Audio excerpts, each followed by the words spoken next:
Hey everybody, it's Brian, and welcome back to my shop. So, a few months ago, I posted a video on how to make a universal featherboard. This one right here. And hopefully all you guys that have seen the video got out and made one or two for yourself. And if you haven't seen the video, I encourage you to watch it and also make a couple. Now, while this project has held up great, and I use it almost every day, there is one thing that I would like to change about it, and that's the wing nuts on here. Now, you may remember that I use the wing nuts as opposed to, say, your pre-made plastic knobs, simply because these are a lot cheaper. These average around 20 cents a piece versus your pre-made plastic knobs, which average around $4 a piece. However, there's no reason that we can't take some simple hardware that we pick up at our local hardware store and some scrap around the shop and make our own custom handles. And in fact, that's what I did. This one I made from walnut and maple, and as you can see, it has a star pattern embedded into it. It even has some scallops going around the outer edge so that we can really get a good grip on this one. So let me take you over to the workbench and I'll give you a closer look at this one, and then I'm going to show you guys how to make your very own. Okay guys, so getting a closer look at our knob here, of course we have the star shape. That's kind of the main feature of this. And the star shape actually goes all the way through. Of course, on this side, being that it's curved, you get a little bit different shape, but nonetheless it's still the same design. Now, a few things I want to point out. This here, of course, was a prototype. This was the first one I made. So I am going to make a few small changes to this one. Nothing major, one being the finish. On this one, I simply used an oil finish just because I was in a hurry and I didn't want to wait on the lacquer to dry, so I went ahead and did oil. That way I could kind of flip it back around and reverse chuck it in order to finish it up. Now, if we look on the underside here, we can see that we have one of the threaded inserts. While this did work, I think there is a better way, and we'll discuss that a little bit later on when we get to that part. But other than that, I think it turned out pretty well. Again, the scallops on the side was another nice little feature, and of course I'm going to show you guys how to do that as well. So let's go ahead and get started laying out our star on our walnut. Now you guys might think that a star is a simple shape to draw. In fact, most of us can draw one we learned years ago in kindergarten. However, drawing a star with perfect proportions for the normal person is pretty much impossible. So for that reason, I went and printed one out. And I'll provide you guys a link to download this same image, and then you can manipulate it to whatever size you want. Now, a few things that we need to talk about. This knob looks very simple to make, when in fact it's actually a test of precision and patience. I must highly recommend to get a machinist rule. If you do not have one of these, definitely get one first. It's going to save you a lot of headache. The accuracy of this has to be just spot on. In a few minutes we're going to go ahead and we're going to build a jig to help us cut this star out, and for that reason everything has to be exactly centered. And the only way to really do that is to use a machinist ruler or something that can get down to at least a 64th or higher accuracy. So let's go ahead and start laying it out.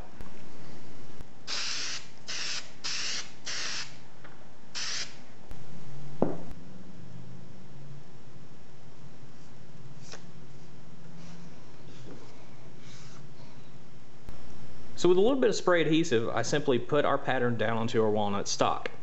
Now, in case you're wondering how I arrived at this size, well, it's very simple. I looked around the shop and found a knob that I had laying around that I liked. In this case, this is off of one of my routers.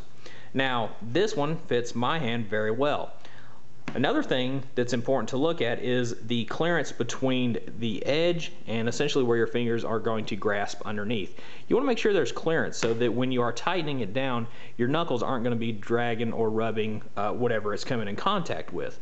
So for me, this was a good size, and this one was modeled directly off of that. So now that our pattern is on there, it's time to start laying out some very crucial and critical marks on here so that we can start cutting out our star. Now, step one in this is finding the exact center of our star, and really the only way of doing that is connecting one of the short points to one of the long points. And again, this has to be exactly perfect. So we just want to make a line. Now I'm just going to turn it and do it one more time. Again, long point to short point.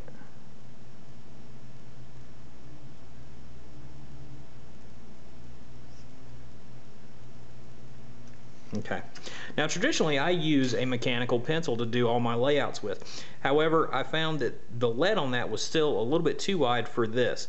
So I went ahead and I'm using just a regular number 2 that I sharpened and then went back with my razor knife and actually brought it down to a finer point. Okay, next step is to basically extend our lines of our star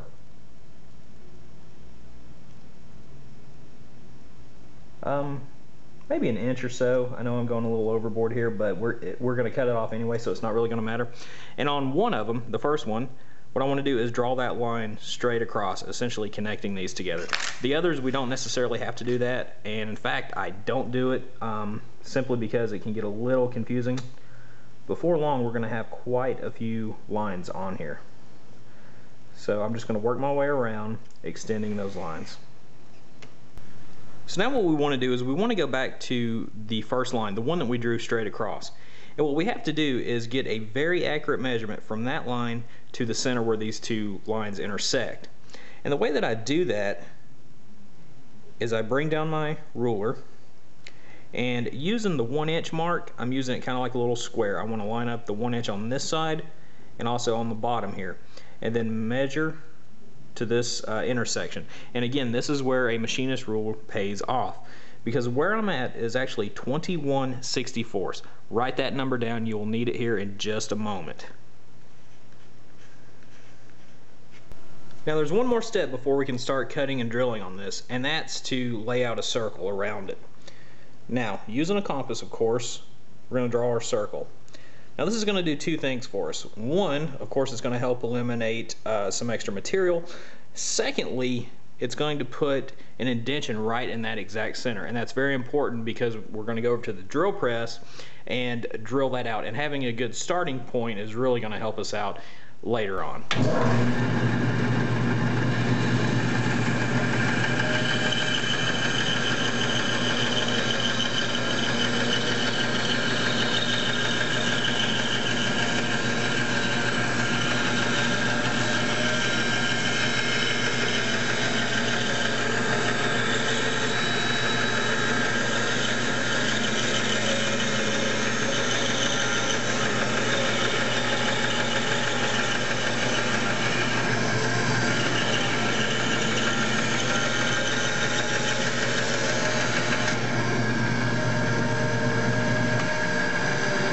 Now that the piece has been roughed out from the bandsaw, I did discover that my piece of walnut hidden inside does have a small knot. You know, no big deal. I'm going to go ahead and use it anyway, and hopefully most of it will get cut out since it is more or less on that center point there. So we'll just see how it goes. Now what we need to do is drill a hole right here exactly in center, and that is for our threaded insert.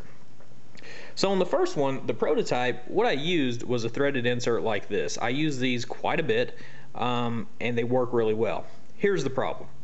You can see how coarse the threads are on this. They don't really taper down much, in fact none at all really. So trying to drive this in perfectly straight I found to be pretty much impossible. I couldn't get it to go perfectly straight. Now on a lot of things that doesn't really matter, however on this we want our knob obviously to sit flat, but more importantly later on we're going to use that to turn it on the lathe. So it has to be perfectly true, otherwise it's going to wobble around on us. So after a lot of trial and error with the first one and finally getting this one to work, I decided there has to be a better way. So what I'm going to do on this one is actually use a coupling nut. Again, you can pick these up at any hardware store. So with a little bit of trial and error, I discovered that a 3/8 drill bit is actually just a little bit undersized for this. However, you can hammer it in with a few light taps and it actually seats in there perfectly, and the compression of it really holds it nice and firm. Now we're still going to glue it into place just for a little extra security, but so far I had pretty good success with this.